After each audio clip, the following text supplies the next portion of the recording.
that when you ask for help, it's a sign of strength, not weakness. And that the best leaders know that they absolutely can't know everything. And when we bring other people into our world and our universe for help, that's how we expand our perspective. We have the pleasure of welcoming Marissa Levin today to our interview series. I'm your host, Anushka Rajesh from the peopleHum team. Before we begin, just a quick introduction of peopleHum. peopleHum is an end-to-end, one-view integrated human capital management automation platform, the winner of the 2019 Global Cody Award for HCM that is specifically built for crafted employee experiences and the future of work. We run the peopleHum blog and video channel, which receive upwards of 200,000 visitors a year and publish around 2 interviews with well-known names globally every month. And now for our guest, Marissa Levin is the co-founder and culture champion at Successful Culture International. She's also the co-founder and lead facilitator for Women's CEO Roundtable. She's also a columnist at the Inc. magazine. She's the best-selling author of Built to Scale, How Top Companies Create Breakthrough Growth Through Exceptional Advisory Boards. We're extremely thrilled to have someone of her stature on our interview series today. Welcome, Marissa. We're thrilled to have you. Thank you. So happy to be here. It's absolutely our pleasure. So the first question I had for you, Marissa, was you've had a phenomenal 27-year entrepreneurial journey. So can you tell us a little bit about your experiences and the realizations that you've had along the way? That could take a whole day, but since we don't have a whole day, I'll try and encapsulate some of my lessons. So I launched my first company, which is 26 years old today, this year, called Information Experts. Launched that 26 years ago. And the reason I launched it is I had been working for someone who did not value me.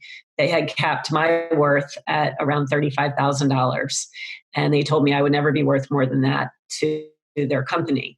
That was the inspiration for me to start my own company because my mom taught me that you never let anyone else determine your value or your worth.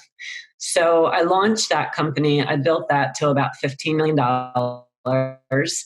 We had about 70 people, and it was a phenomenal culture. And around 8 years ago, I transitioned out of that company for many reasons, both personal and professional, and I launched Successful Culture. And my passion really, from a business perspective, is helping leaders build their best organizations where they can reach their own leadership potential, as well as create a culture and environment where employees feel safe, respected, seen, heard, empowered, and ultimately are the most engaged they can be. So that's kind of been my journey. Women's CEO Roundtable is another small company that I have with another partner.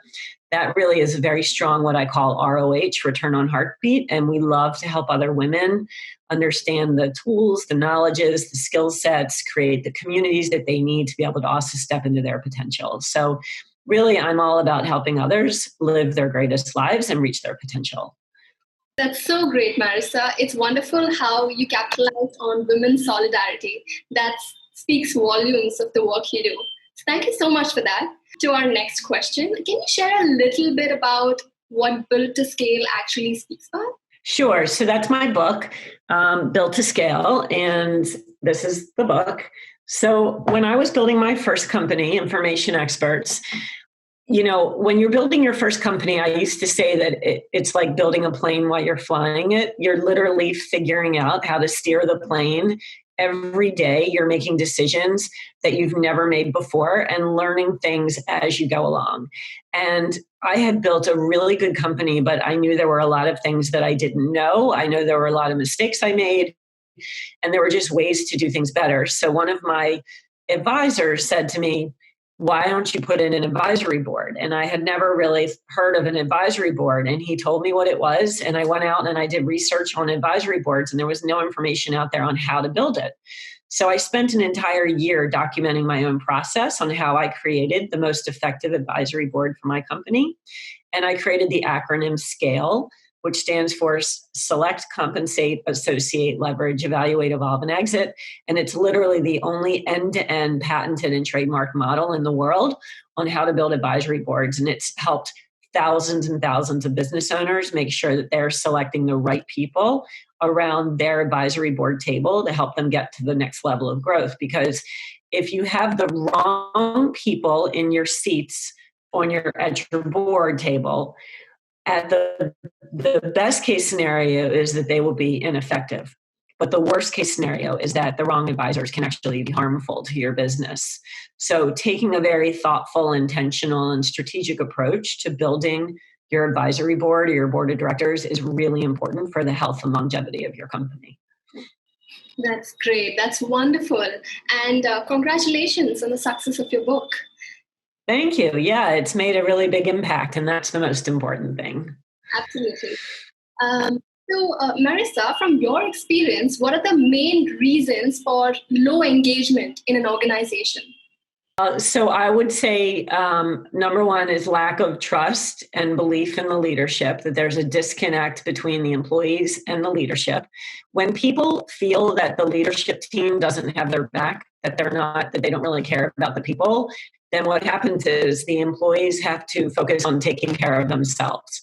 And when they are in the mindset of, I have to take care of myself because no one else is taking care of me, then they're not going to be deeply engaged. So that's why the importance of creating a culture of safety and trust and respect and transparency is so important. And that resides with the leadership team in terms of creating a very strong set of core values, a really strong mission and purpose.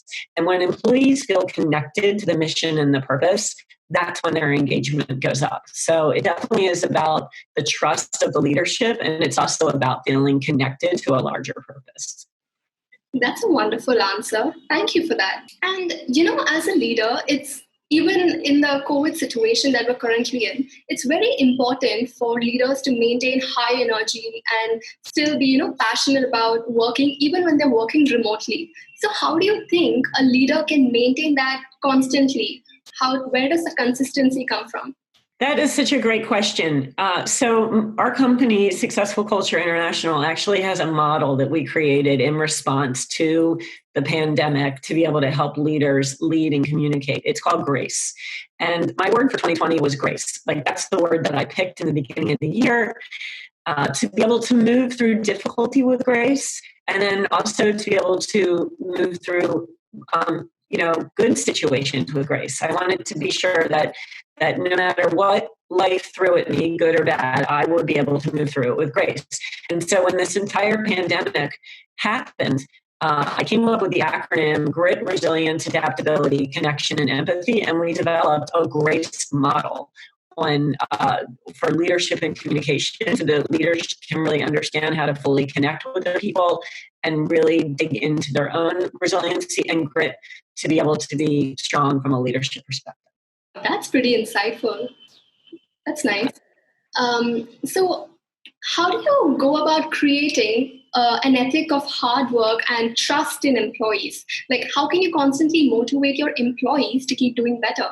So it really starts from your core value system. Everything starts in a business from your core value system, knowing what you stand for, what you will tolerate, what you won't tolerate, what are the behaviors that you're looking to cultivate and that you expect from your people. And when you know what your core value system is, it starts actually it starts in the recruiting process, because you want to make sure that you're hiring people that align with your values. You don't want to hire people just on experience or expertise or industry knowledge or Rolodex or anything like that. You want to hire people that align with your core value system, because the way we always hired at my first company, Information Experts, is I looked at it that there were two things that organizations should be evaluating: character and competence.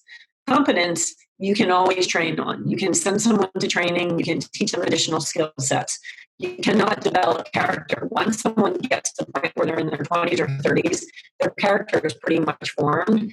And so you want to be sure that when you're bringing people into your organization, that there is an alignment of character and a core value system. So you want to address that in the hiring phase, not hire someone who's got a really good resume. You bring them into the organization and then you realize that they're unethical and you try and fix that, or you punish them, or there's some type of punitive behavior. You want to make sure that there is alignment of ethics and character and core values in the hiring phase. And that's how you ensure that people are going to be ethical and have a strong work ethic. That's so true. Values are absolutely indispensable. It's so crucial to look at values while recruiting and hiring. In fact, so many leaders we've spoken to, all of them harp on values as the most imperative thing in hiring. And it's really important for an employee to align with the organization's values. So that's really so important. So important. And not everybody has the same values, and that's okay. But you want to make sure that you don't bring someone into the organization and think, okay, I've hired someone now. I'm going to put them through an onboarding process, going to put them through new hire orientation. I'm going to have a PowerPoint slide on what our core values are. And then all of a sudden, they're going to be aligned with your values. It doesn't work that way. So that's usually how people do it. It's kind of like building advisory boards. They usually pick someone first before they actually know what they need. So when we do work with our clients, we really try and stop them from putting the cart before the horse. And we want to make sure that they're making all sorts of decisions from a very thoughtful and strategic place. Absolutely. That's great. That's really great. So, talking about millennials and the newer generations, do you think a change in leadership style and feedback style is needed? I think that millennials are definitely very focused, thankfully, on larger purpose. That they want to be part of something bigger than themselves. They want to drive change. They want to drive change at both the micro level for themselves and in their organizations, and then they want to drive it at the macro level on a larger global or universal perspective. I think that the millennials and the Gen Zs, they are the future of our country. They're the future of our world. I mean, I'm banking a lot on them, that they're going to bring about the change that we need. Great. Yeah. So, Marissa, just to wrap this interview up, do you have any last sound bites you'd like to leave our audience with? Sure. So I would say if I could leave you with one piece of advice, it would be to know that when you ask for help, it's a sign of strength, not weakness. And that the best leaders know that they absolutely can't know everything. And when we bring other people into our world and our universe for help, that's how we expand our perspective. We will never have all the answers in our own mind that we need. And the more that we open ourselves up to the world and remove our ego and literally come to the world from a place of humility, connection, wanting to be part of something bigger than ourselves, wanting to learn from all that is around us, that's when we're going to be able to really just step into our greatest leadership. You cannot lead, you cannot grow by thinking you have all the answers in your own head, because none of us do. So ask for help. Know that that is the greatest sign of strength of a leader. That is such a wonderful last message for our audience. Thank you so much, Marissa. It was a pleasure talking to you. Such a pleasure. Yeah, I really appreciate your time and you sharing all your views with us. And personally, it's been a really enriching experience for me. And I'm sure our audience will benefit from this interview as well. So thank you. We shall surely stay in touch. And I hope to talk to you soon. Thank you so much.